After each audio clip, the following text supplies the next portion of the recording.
I was coming home for Christmas after years in the military, ready to see my family, reconnect, maybe even propose to my girlfriend. But just days before my flight, my dad sent me a message so cold, so shocking, it changed everything, and by the time Christmas came, every single person who betrayed me would regret it. His exact words were short, blunt, and without a shred of warmth: "Don't come home this year. We've made other arrangements." That was it. No explanation, no follow-up call, nothing. At first I thought maybe it was a bad joke, some clumsy attempt at humor, but when I called him, he didn't pick up. When I texted back asking why, his reply came hours later: "It's better this way. We've moved on." I stared at the screen, my stomach twisting. Moved on from what? From me? I had been deployed overseas for years, serving my country, counting down the days to finally spend the holidays with the people who mattered most. My mom had passed away before I enlisted, and my dad was the only close family I had left, at least that's what I thought. I didn't know where to start processing the gut punch, so I did what any person would do: I started looking for answers. First, I called my Aunt Liz, the only relative who ever really told me the truth. She hesitated when she picked up, asked if I was doing okay in a way that sounded loaded. When I told her about Dad's text, she sighed and said she thought I already knew. Apparently, a few months ago my dad's new wife, my stepmother, Carla, had convinced him to convert my old room into an Airbnb rental. She said it would help the household finances, and that it wasn't like I was coming back anytime soon. What hurt most wasn't just that they had done it, it was that they had done it without even mentioning it to me. Liz lowered her voice and told me that Carla had been pushing for me not to interfere with their new holiday plans, which apparently involved hosting her own family in the house I grew up in. The sting of that betrayal was sharp enough on its own, but as if the universe decided to test how much I could take, another blow landed that same evening. A friend from back home, Mark, sent me a message that made my blood run cold. "Hey, man, I wasn't sure if I should tell you this, but I thought you'd want to know. Your girlfriend's been spending a lot of time with someone from your old job. People have been talking." My old job. I hadn't thought about that place much since I left. I used to work in a mid-sized tech firm before enlisting, and when I joined the military, I left behind a team I'd worked closely with for years. But I also left behind one person I couldn't stand: Ethan, my old manager. He was the kind of guy who climbed the corporate ladder by stepping on other people, charming the higher-ups while quietly taking credit for everyone else's work. He'd made my last few months there hell, spreading subtle lies about me being unreliable so he could get rid of me and take over my projects. When I heard Mark say the guy my girlfriend was spending time with was Ethan, I didn't need any more details to know exactly what that meant. It felt like my entire life had been gutted in a single day. My father had written me off like an inconvenience, my stepmother had literally erased my place in the home, my partner was betraying me with the one person I hated most, and the job I'd left behind was apparently still being poisoned by the same snake. For a few hours, I sat there in my small military base room, wondering if I should even go home at all. It would be easier to just cancel the trip, cut ties, and move on. But then something shifted. That's when the anger set in, not the kind that makes you lash out in the moment, but the kind that sharpens into focus, the kind that starts quietly planning. If Ethan thought he could screw me over at work and then crawl into my personal life like a parasite, I'd make sure his career ended in flames. If my girlfriend thought she could cheat behind my back and smile to my face later, I'd make sure she'd regret underestimating me. And if my father and Carla thought they could just move on without me, I'd give them something to remember this Christmas by for the rest of their lives. I knew I couldn't tackle each betrayal separately, it had to be one decisive strike that connected all of it. Luckily, life had handed me an opportunity. I still had a few friends in that old workplace, and one of them, Dana, had always been disgusted with how Ethan operated. When I reached out, she didn't even hesitate. She told me that Ethan had gotten even bolder in my absence, taking sole credit for projects that teams had worked on, quietly skimming from client budgets, and funneling bonuses into his own account. I asked her to send me everything she had, emails, receipts, meeting notes, and within hours my phone was filling with files. Then came the part one didn't expect. One of the firm's biggest clients, a high-profile investor, had apparently been growing suspicious of Ethan's success and had been asking pointed questions. Dana said if I came back and showed proof of what Ethan had been doing, that client would be all ears. That was the first spark of the plan. I wouldn't just expose Ethan. I'd do it in front of the people who could destroy his career. I'd do it at the company's big Christmas Eve networking event, where all the major clients and executives would be gathered. And since my girlfriend would almost certainly be there with him, I'd get the added satisfaction of watching her face when everything unraveled. As for my father and Carla, I'd deal with them on my own terms, but I knew one thing: if they wanted me to stay away from their Christmas, they were about to see exactly what that decision cost them. By the time I closed my laptop that night, the bitterness had turned into fuel. The hurt had crystallized into something sharper. I wasn't just going home for Christmas anymore. I was going home to settle every score that had been building for years. And this time, I wouldn't be playing by anyone else's rules. I didn't tell anyone I was coming home. On paper, my flight was still scheduled for the day after Christmas, but in reality, I moved it up by a week. I wanted the element of surprise. People make mistakes when they think you're far away, and I needed Ethan, my girlfriend, my father, and Carla to keep underestimating me until it was too late. My first move was to reach out quietly to Dana again, letting her know I'd be in town earlier than planned. She was thrilled and a little nervous, thrilled because she hated Ethan as much as I did, nervous because she knew what I was about to do could blow up spectacularly. She told me she'd set up a private meeting with the suspicious client before the Christmas Eve party so I could hand over the evidence in person. In the meantime, I started pulling together my own arsenal. I went through years of old work emails I'd saved on a backup drive, finding the exact threads where Ethan dismissed my ideas privately only to pitch them to upper management as his own days later. I cross-referenced those with timestamps Dana sent me of current projects, and it was obvious he'd never changed his pattern, he'd just gotten sloppier. Then came the real gem, the bank records. Dana had a friend in accounting who was more than happy to slip me the internal expense reports showing Ethan transferring bonus allocations into his personal account. It was all there in black and white, with just enough red flags to make an investigator salivate. The personal side of the plan came together even easier. Another friend, one I hadn't spoken to in a while because I didn't want to drag him into the mess, happened to have run into my girlfriend and Ethan at a bar 2 weeks earlier. He didn't know they were together until he saw her leaning over to kiss him like they'd been dating forever. I didn't ask him for photos, I didn't need to. But then he said something that made me pause. He'd actually taken a few shots of the bar that night for his social media, and they were in the background, holding hands. Not incriminating enough for court, but absolutely damning for public humiliation. He sent them to me without hesitation.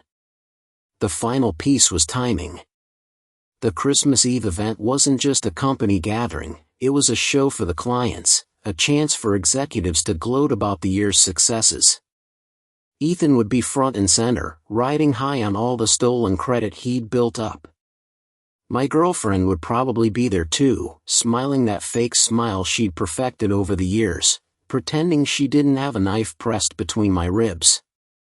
I decided I'd start with the meeting with the client, show him everything privately so he'd have time to react, and then I'd let the public moment happen on its own. I knew from experience that when people like Ethan feel the walls closing in, they make desperate, stupid moves, and I wanted the whole room to see his unraveling. While all this was in motion, I also had to deal with the family situation. I drove past my dad's house one evening just to see if the Airbnb story was true. Sure enough, there was a strange SUV in the driveway and lights on in my old bedroom. I parked down the street, watched for a bit, and saw Carla come out carrying a tray of food for whoever was staying there. She looked comfortable, happy, like she'd won. I wasn't going to storm in or start a fight. Not yet. Instead, I went online, found the Airbnb listing for cozy family room in quiet neighborhood and scrolled through the photos. My posters were gone, the furniture replaced, the whole place staged like I'd never existed. I saved the listing for later. It might come in handy. 2 days before Christmas Eve, I met with the client in a quiet corner of a coffee shop. He was a tall, serious man with the kind of calm demeanor that made you underestimate how sharp he really was. I laid everything out: emails, bank records, timelines, even testimonies from coworkers who had been too scared to speak up. He barely said a word until I was done, then closed the folder and smiled. "I've been waiting for something like this," he said, like I'd just handed him a missing puzzle piece. He told me not to worry about the party, that he'd take care of the rest. That confidence was exactly what I needed. On the night of the party, I walked into the venue wearing the same calm expression I'd seen on him. The place was decorated like a Hallmark card exploded: garlands, gold ribbons, little fake snow piles on the tables. Ethan was near the stage, shaking hands with clients like he was running for office. My girlfriend was beside him in a red dress I'd bought her years ago, laughing at something he said, her hand casually resting on his arm. She didn't see me at first. When she did, her face froze for half a second before she plastered on the kind of shocked smile people use when they're trying to hide guilt.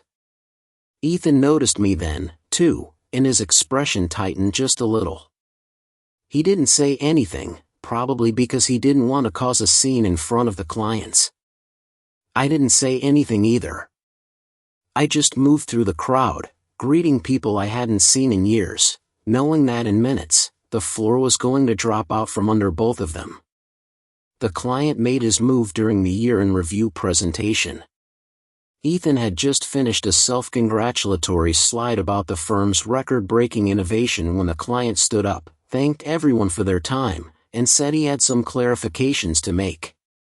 He plugged in a flash drive, my flash drive, and the first slide that popped up was one of the stolen project emails. Then came the bank records. Then came the photos. The room went dead silent except for the sound of someone dropping a fork. Ethan's face went pale, then flushed red. My girlfriend backed away like she didn't even know him. The best part? I didn't have to say a single word. The client tore into Ethan with the precision of a surgeon, calling out every lie, every theft, every betrayal, while the executives looked on in horror. Security came over, and for a second, I thought they might be coming for me, but they walked right past and grabbed Ethan by the arms. He tried to shout something about misunderstandings, but no one was listening anymore. I left before it was over. I didn't need to see the rest. I knew exactly how this was going to play out, and I had one more stop to make before Christmas morning. When I stepped out into the cold night air after the party, I felt lighter than I had in months.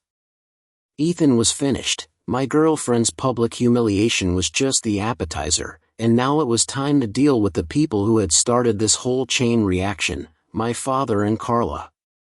I didn't go to them right away. Instead, I spent the next morning setting up a little insurance policy. The Airbnb listing for my old room had a public calendar, and I noticed they had a booking starting Christmas Eve and running through New Year's. That meant there would be strangers in my old bed when the whole family came over for their picture-perfect holiday. It also meant that if something were to disrupt that perfect setup, Carla's carefully constructed narrative could crack in front of the very people she'd been trying to impress. Before noon, I parked down the street from my dad's house again. I watched as Carla bustled around inside, setting the table, stringing lights, and arranging little gift baskets for the guests. My dad was in the driveway, pretending to be busy with the car, but really just trying to look like a generous host. I waited until they both went inside, then walked up to the porch like I belonged there. I had an old house key. I'd never given it back, and to my surprise, it still worked. The moment I stepped inside, the memories hit me like a gut punch. It smelled different now, candles and air fresheners where there used to be coffee and laundry detergent, but the floorboards still creaked the same way. I wasn't there to make a scene.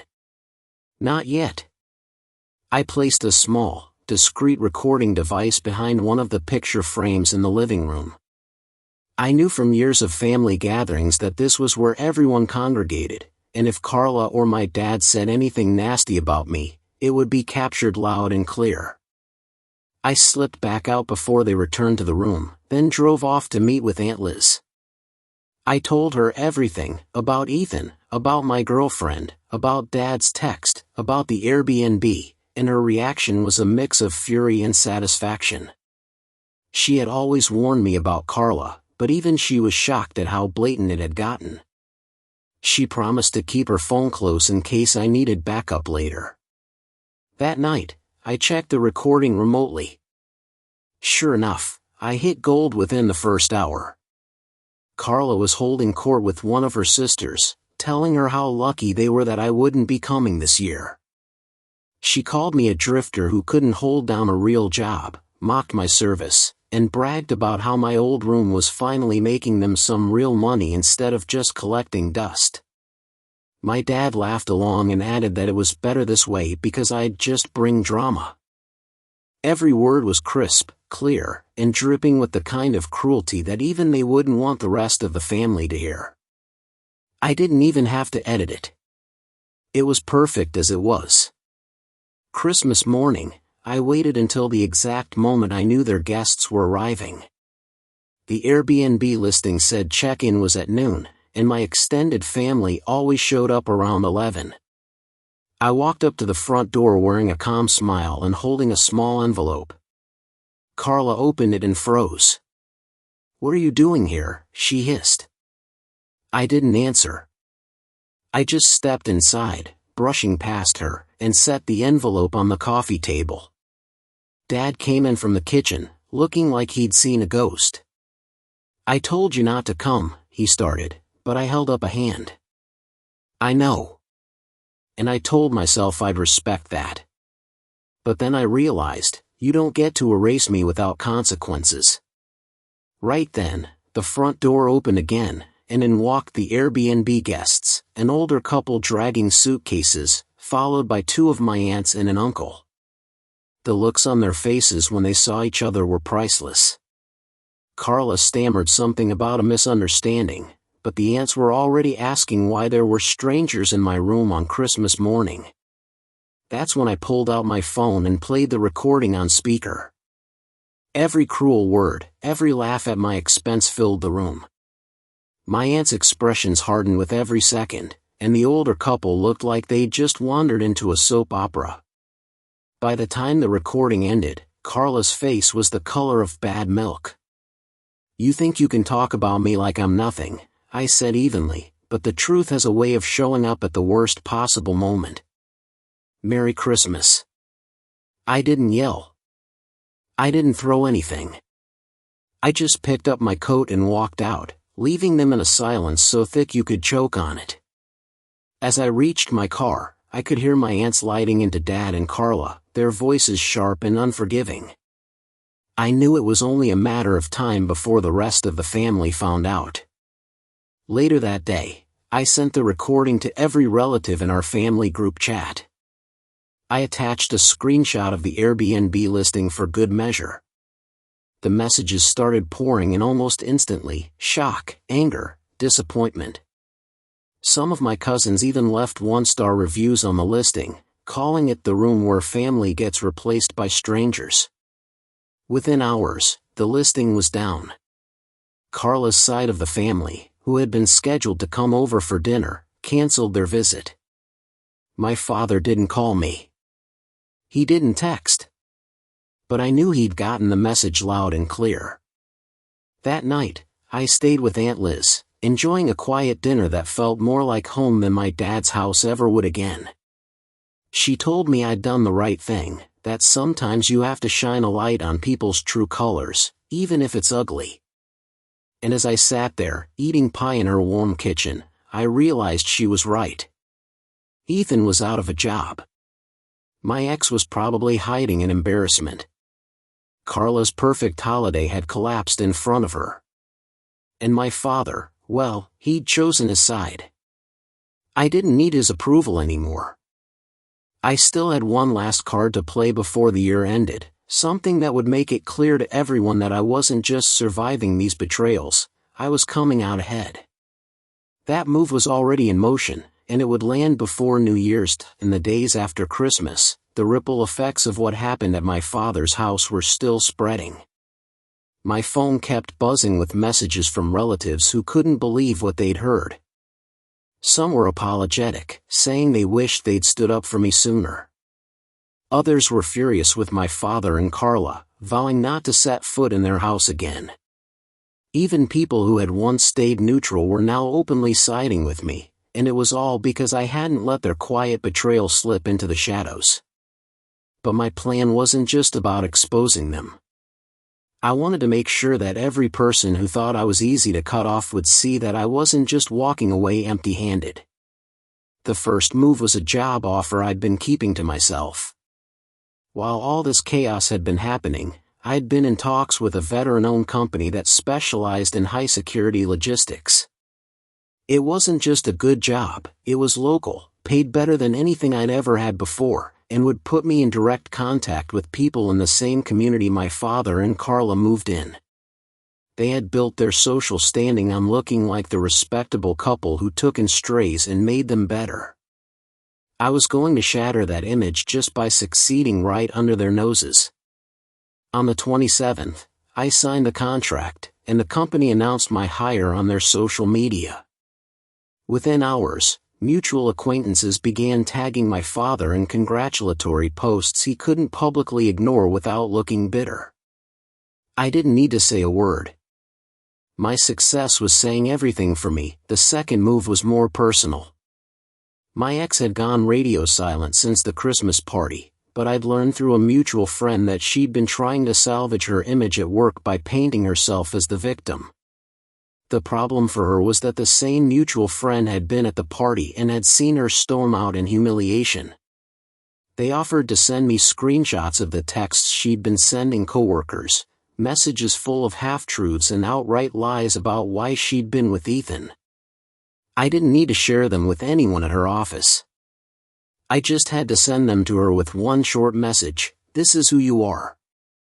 That was enough. I knew she'd be waiting for the other shoe to drop, always wondering if I'd expose her to her boss or her family. Sometimes the best revenge isn't a direct hit, it's letting them live in the shadow of what could happen. The final move, though, was the one I'd been building towards since I first got my father's text. I'd booked a venue for New Year's Eve, a small, private gathering hosted by Aunt Liz and a few other relatives who had my back. I made sure every invite was worded so it sounded like an intimate celebration for family who stands together. When word inevitably got around, I knew Carla would take it as a personal slight. Sure enough, 2 days before New Year's, I got a clipped text from my father: "Heard you're having a party. Guess we're not invited." I stared at it for a moment before replying, "It's for family. You made it clear I'm not yours." The night of the party was everything theirs hadn't been. No fake smiles, no whispered insults, no performative generosity. Just people who were genuinely happy to see me, who asked about my service without a trace of condescension, who treated me like I'd never been gone. At midnight, when the fireworks went off, I felt a sense of closure settle over me. The people who mattered were here. The ones who had chosen to betray me were outside of this circle, and they would stay there. A few days into January, Carla tried to do damage control. She posted a long, self-pitying status on social media about family misunderstandings and the difficulty of blending households. She didn't mention the Airbnb, the recording, or the Christmas morning disaster, but she didn't have to. Half the comments were people asking pointed questions she couldn't answer without incriminating herself. My father stayed silent, which told me he knew better than to try to spin the situation. The fallout wasn't just social either. The relatives who had booked the Airbnb on their next trip canceled their reservations. Carla's sister, who had been one of her loudest defenders, sent me a message apologizing for believing her over me. The cracks in their perfect image weren't going away anytime soon. As for me, I started my new job with a sense of momentum I hadn't felt in years. My coworkers respected me immediately, not because of the drama, but because I was good at what I did. Every success at work, every nod of approval from my boss, felt like another quiet win against the people who had tried to erase me. I didn't need to see them to know they'd hear about it eventually. In a small community, word travels fast. The real turning point came a few months later. I was invited to a local networking event, and as fate would have it, my father and Carla were there too. They saw me from across the room, and for the first time in my life, my father looked unsure of himself around me. Carla gave me a tight, brittle smile, but I didn't return it. I walked past them like they were strangers, shook hands with the organizers, and ended up speaking on stage about transitioning from military to civilian life. The applause at the end wasn't for them, and they knew it. That was the moment I realized they weren't even players in my story anymore, they were just background noise.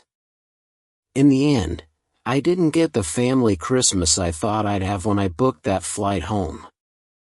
What I got was better. I saw who people really were. I learned how far they'd go to protect their own comfort at the expense of mine. And I proved, to them and to myself, that I didn't need their approval, their invitations, or their acceptance to build something meaningful. I'd been willing to forgive before. Now, I was willing to walk away and not look back. And the best part? Every time someone asks them why I don't come around anymore, they have to either tell the truth or make up another lie, knowing full well I might be recording again. Either way, I win.